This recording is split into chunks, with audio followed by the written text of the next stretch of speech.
This time on Poll Hub, Donald Trump's approval rating is diving. He's never been more unpopular. The sky is falling. Well, that's the storyline we're hearing from a lot of people in the press this week. But the truth is somewhat, a lot more nuanced than that. We have brand new numbers from our national poll with NPR, and we'll be talking about how they stack up with the rest of the numbers that are out there. And the New York Times made some big news this week. No, not that news, polling news. And you might have missed it in all the Michigas out there. We're talking to one of the pollsters behind the new Times Live Polls product. Got a lot to do. Let's get started. And hi, everybody. I'm Jay DeDapper, Director of Innovation here at the Marist Poll. And I'm Barbara Carvalho, Director of the Marist Poll. And I'm Miringoff, Director of the Marist College Institute for Public Opinion. So Donald Trump, popular, unpopular? What's the story? Well, come on. It's now officially after Labor Day, a couple of weeks. The campaign for the midterms are in full swing, and everybody is polling nationally and around the different states. And we included. We just did a national poll with our partners NPR on a number of different important topics, and one of which being the president and how he is doing, how Americans think he's doing. And we are in good company with a great number of other polls, some of them showing that the president's approval rating has really declined. We, however, didn't really come up with that conclusion. We have the president at 39% approval, 52% approval, pretty close. Disapproval. Yeah. Pretty close to what we had seen in July, which again was 39% of Americans approved and 51% of them disapproved. Yeah, and I jump in and just say that this may have to do with timing because our number was already lower than some of the other folks. And what's happened is, and I was just looking at a piece that CNN's Harry Enton put together, 6 or 7 national polls showing a drop, but it may have to be more with the fact that they were higher and now they've come down. We're all sort of in the mid to high 30s right now with the president's approval rating. Although we haven't changed much over the course of his presidency. We haven't seen these fluctuations. Well, he's gone, from at best low to mid 40s to now mid to upper 30s. So there's something going on out there. And what I looked at in all this, and I thought this was kind of interesting, I looked at not only his approval rating, but the generic ballot question that we ask, are people going to tend to vote for Congress for Democrat or Republican? And we saw a change in that. It's become more Democratic, less Republican, a 5-point swing. We had a 7-point generic difference among Democrats and Republicans. It's now 12. Others are finding the same thing. I believe I saw the Washington Post poll, ABC Washington Post, Quinnipiac, others showing that double-digit generic difference. And I might point out that the difference we're seeing is in a very, very important geographic location. It is the Midwest. And that is where... Sound familiar? Yes, Midwest. Now, when was that important? So 2016? Do we include the upper mid... When we talk about Midwest, what states are we talking about? Not every state, but are we talking about Wisconsin yes. and yes. Michigan and these states? Yep. Yeah. It's the states not only that we have looked at in this national poll, but also in our state polls with NBC News. But in this particular poll, Donald Trump has taken Donald Trump's numbers have gone down by 7 points in the Midwest in terms of his approval. On the generic question, the Midwest has dropped 13 points. So the gap in terms of Democrats and Republicans in terms of their vote for Congress is really, really changed in the Midwest. And we saw this in 2016 as well because we were doing a lot of state polling and as well as national polling. And we do find that our national poll does track very similarly to what we're seeing in some of the states when we look regionally. So a couple of weeks ago, we had completed surveys in Wisconsin, Michigan, and Minnesota. And I think what was striking and stood out at that time was that the president's approval rating was lower than what was thought to be the national average and is still lower than our national average in our national poll. In Wisconsin, he had a 35% approval rating. In Michigan, Michigan, it was also 35, and in Minnesota, very similar at 36. But this was at a time when other national polls were showing him in the low 40s. So that was something that was stunning, and to see that again in the national poll that we just did with NPR, I think is very telling about some kind of a, really dissatisfaction, disconnect that's occurring in that region with the president. And I looked at one other thing in the numbers, and not to put any nails in anybody's coffin or anything like that, but I looked at the percentage of the vote Donald Trump got in 6 of these Midwestern states, and then looked at his approval rating. And in Indiana, Wisconsin, Michigan, Pennsylvania, Ohio, and we also polled Missouri. I don't know if you'd call that the Midwest, but that's From New York, you sometimes do. everything west of the Hudson Rivers. I think in West. St. Louis they call it the Midwest, and down in the southern part of the state they'd call it the South. But Well, in each of those 6 states that we've polled with NBC, Donald Trump is getting, right now his approval rating is 10 points or more lower than what he got when he ran against Hillary Clinton in the general election. So, this is not necessarily the final point on Donald Trump and the Midwest, but right now, if you're a congressperson in the Midwest and you're running for re-election, you have got to pay attention to these Well, numbers. this is where the campaign starts. And, if we look back to 2016, Donald Trump wasn't doing so well right after Labor Day either. And it all worked out.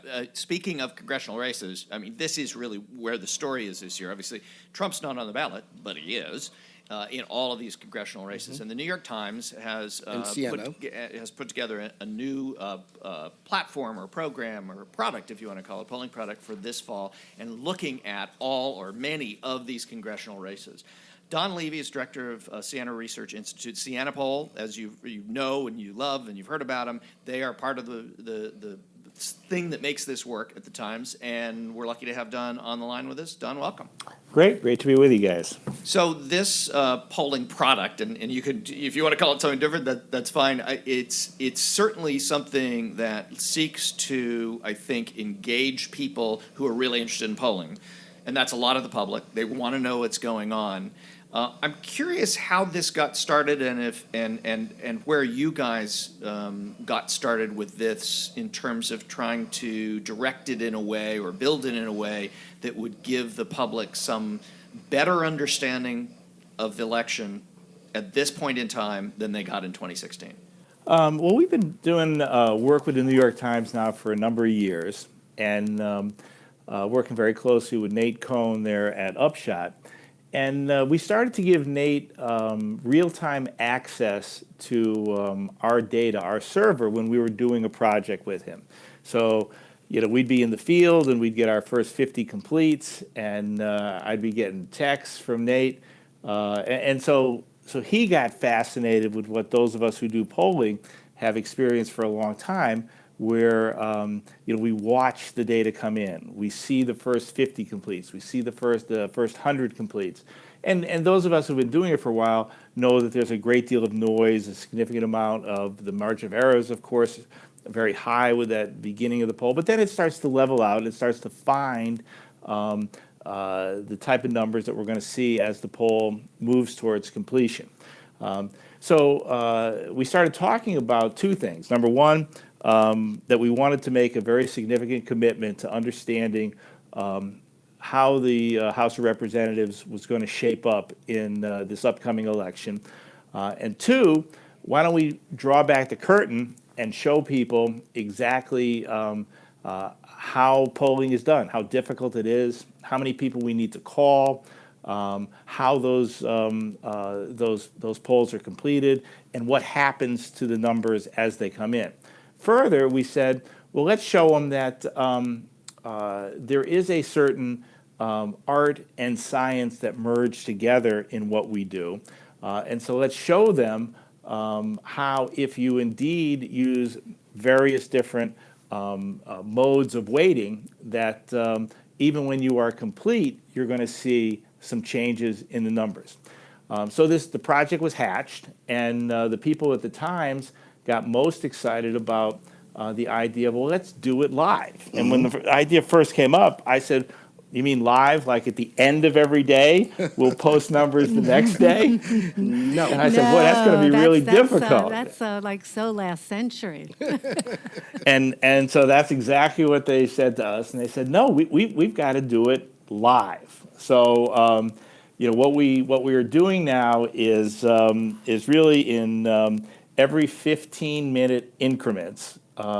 We are uploading the data, we're weighting the data, and we're posting it at that point. So I think in truth, there's probably in total about a approximate 30-minute lag between an interview and that interview showing up on the site. But you can go on the Upshot website and you can actually watch a crawler, and you can see calls that were no answer, you can see calls that were refusals, you can see answering machines, and then you can see either a red, a blue, or a gray dot, depending on how a respondent voices their opinion in the horse race, show up on a crawler that goes right across your page. So you can see those completes as they happen. Right, and one of the things that I think is intriguing about this is that you're giving a behind the scenes look to what we as pollsters do on a regular basis, and I think that is something that kind of pulls the curtain away from the mystery behind how the sausage gets made. Before we get into some of the transparency issues, I wanted to just have you talk a little bit about how this polling and the methodology of this polling is different than some of the things that you guys have done in the past, because it's not just about kind of uploading data every 15 minutes and going through the data crunching. You've gone to a lot of other trouble to put together some data so that you're modeling this along the way. Can you talk a little bit about some of those methods? Because it gets pretty, deep and dirty, when you're trying to read about this. Absolutely. I mean, first of all, as far as our sample is concerned, we're calling off a registered voter sample, and we're asking for a specific person by name. So we call up and we ask for John Smith.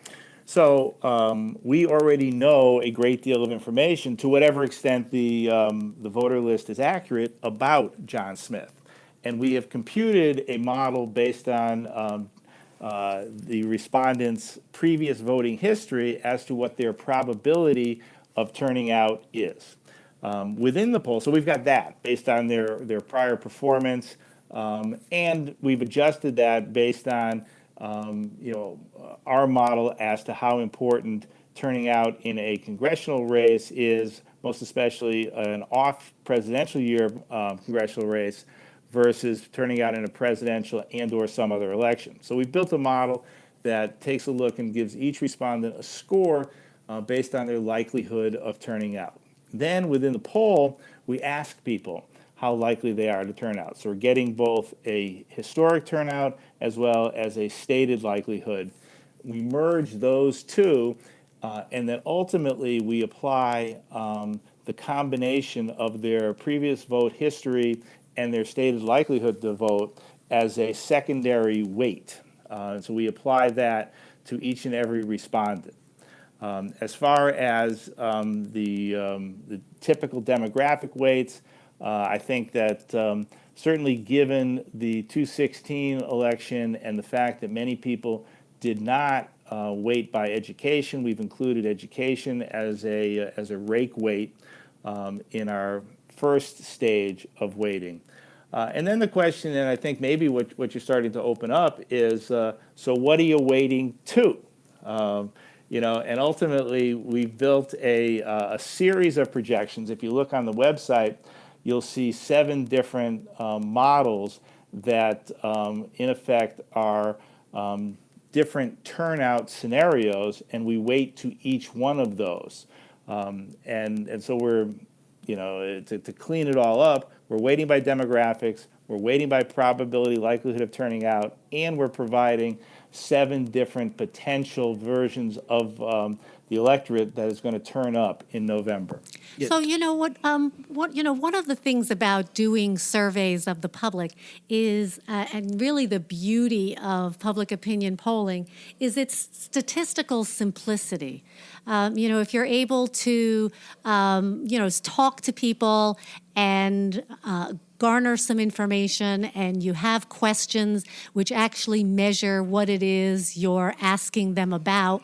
In other words, they have validity, that somehow all this statistical stuff kind of takes care of itself. So what does bringing all of this data and kind of creating the model as you're going in, as opposed to doing it as you're coming out after talking to people, how does that improve and inform what we know about the upcoming election? Well, I think I would respond to that really by the degree to which the entire process informs the electorate. Well, we know in our business that oftentimes we take a look at the prior election and we seek to say, to what extent is the electorate who's going to come in November, are they going to be the same or are they going to be different than the last election? We've got a primary here in the state of New York tomorrow, and no doubt people that are interested in that election are debating what percent of the electorate's going to come out, and to what degree are they going to look like the people who turned out in the last primary, or are they different based on who's running this time? That's a question that we're going to debate in every election that we're ever going to have.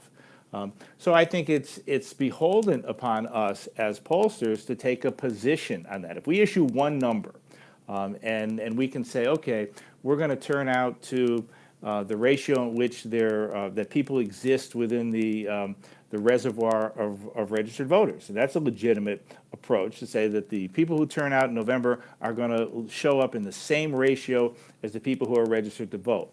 Most of us don't think that's the case. So we'll start to say, well, let's wait to the folks who showed up at the last similar election. But we like to be informed by changes that have taken place in the electorate by district. We're polling districts in Texas that are very different from what they were even 2 years ago. We're polling other districts in say, Minnesota that have seen far less demographic change. So in each case, that informs the model that we are in effect predicting the electorate will look like.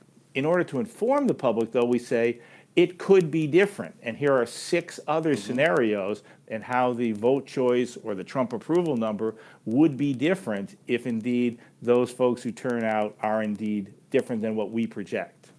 Don, I have so many questions, and I'm not sure which one to ask first. First of all, I want to commend you guys and the Times for doing this, because I think it's a huge vacuum. We don't have a lot of either good quality or even experimental polling on so many congressional districts, when that is so important right now for polls to provide the narrative of what's going on. So I think what you're doing, and I noticed that Nate Silver at 538 is comparing some of his modeling to what you're doing and looking at the similarities and the differences. And I think for us poll geeks, that's really something we haven't really had the opportunity to have. I wanted to ask you a couple questions.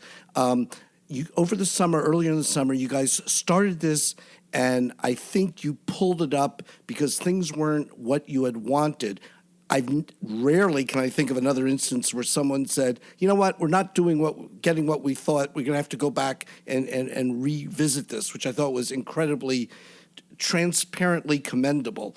Tell me what happened then that you now have altered or changed, or am I just missing it entirely?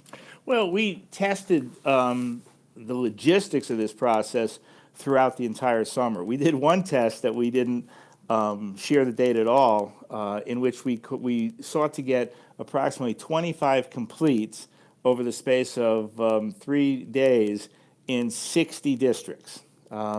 And we were doing that to take a look at the production rates, the relative difficulty, the quality of the of the sample that we had from the voter list in 60 different districts. Because if you stop and think about it, the quality of those voter lists also vary quite a bit in different states. So that was test number one. Test number two, we took a look at Pennsylvania 17 and Ohio 12. Maybe that's the one that I think you're talking about. And that one, you know, the Ohio 12 was a race that was taking place at that moment in time. It was a special election. And our really, you know, our main interest at that point in time, again, was testing our systems. It wasn't so much the race itself, because I think you can realize we've got not only our call center, but we've got some evenings 4, some evenings 5 other call centers working simultaneously on this project. So what we are, in all those tests, what we were doing was making sure that we could pour all that data into a central transfer site, and then bring that all together, put it in one database, and then do the real-time weighting. So that was the testing that we were doing over the course of July, over July and that last weekend in July. Then we we started to go live with it with some of the New York congressionals in late August. Okay, now I'm totally good with this because I think there are a lot of pollsters and political reporters who have never even been in a room where the data is being collected. As you know, they haven't been in the room where it happens, to use that phrase, familiar phrase. And I think this provides the closest thing to that without actually coming and, you know, joining in the pizza parties that you guys, I'm sure, have as well. So I think it's a great contribution in that regard. Help me through the argument, which I've heard some give, that this is now the epitome of horse race journalism and polling, that there's no need to understand the progress that a poll is showing as it's occurring. We can just wait till you guys would be done the way you normally would be. How do you? I understand the benefit, I think, that you're advancing, but walk me through how you would respond to why do we need to know how the thing is occurring as it is in real time. In real time. I think it's a great question, Lee, and really what it comes down to is how you frame the question.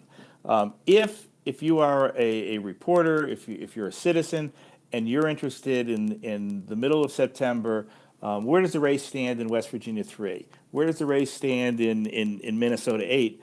Then after 3 days of our polling, we're going to give you what will be our final number at that moment. What we've done, though, is open the doors, invite people into the pizza party, allow them to look over the shoulder of the callers as those calls are being made. And so simultaneously watch the poll take shape, to feel that level of excitement, and to just invite people to be part of it. I mean, I don't know. I mean, I've had people tell me now that the site is addictive. I spoke to a reporter today in Milwaukee, Wisconsin, who I would never normally speak to, who told me, I can't take my eyes off of this.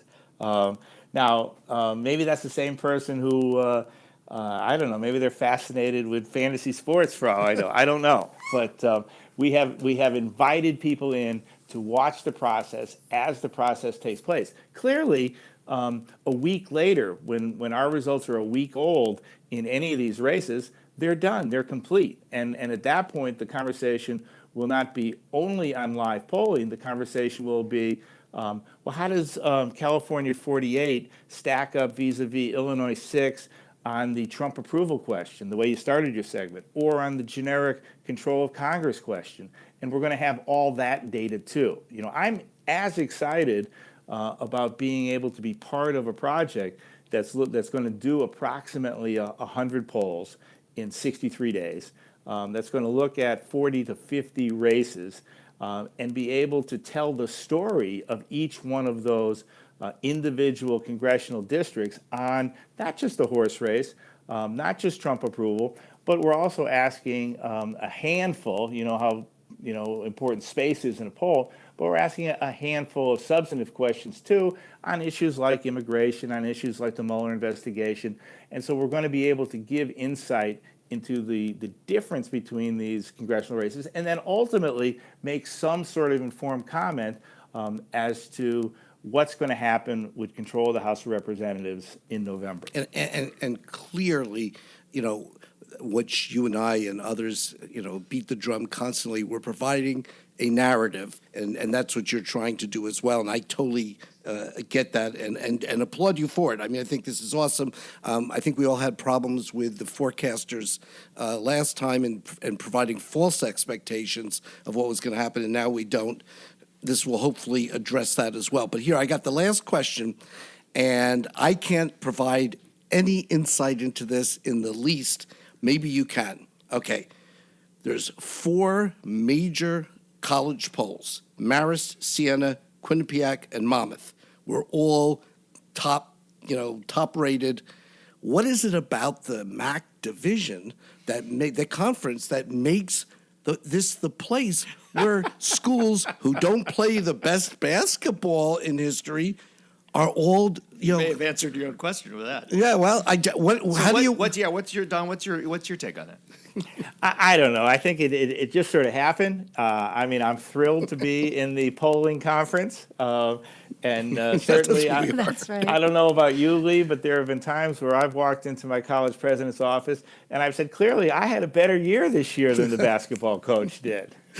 Yeah, it's something about taking snapshots instead of jump shots. Yeah, there's something definitely about that. Don, we want to thank you a lot for joining in this. I think our audience will very much appreciate the inside look at what you guys are providing on the inside. So thank you very much, and good luck the rest of the way. A pleasure, and we wish you great luck with your polling this fall, and we're happy to share any and all of our data with you. Great. Thanks, Don. All right, talk to you soon. Bye-bye. That'll do it for this edition of Poll Hub. Poll Hub is a production of the Marist Poll here in Poughkeepsie, New York at Marist College. Mary Griffith is our executive producer, and Kenny Marples is our editor and production supervisor today. And we'd also like to thank the Roper Center Archive at Cornell University, who provides us with the ability to look back in time at survey questions and results over the decades. And if you have any questions to either ask us or as a result of the discussion that we've had today with the folks at Siena, please send them to pollhub@marist.edu, or you can reach out to us on social media. We're at Marist Poll on Twitter or Marist Poll on Facebook. And do not forget to subscribe. We say that every week. We want you to do that. That's a commandment. Please do it. A commandment? Commandment. That seems a little strong. But Well, I've been told I haven't been strong enough sometimes, so I want to be stronger at this moment. well, thank you for sharing.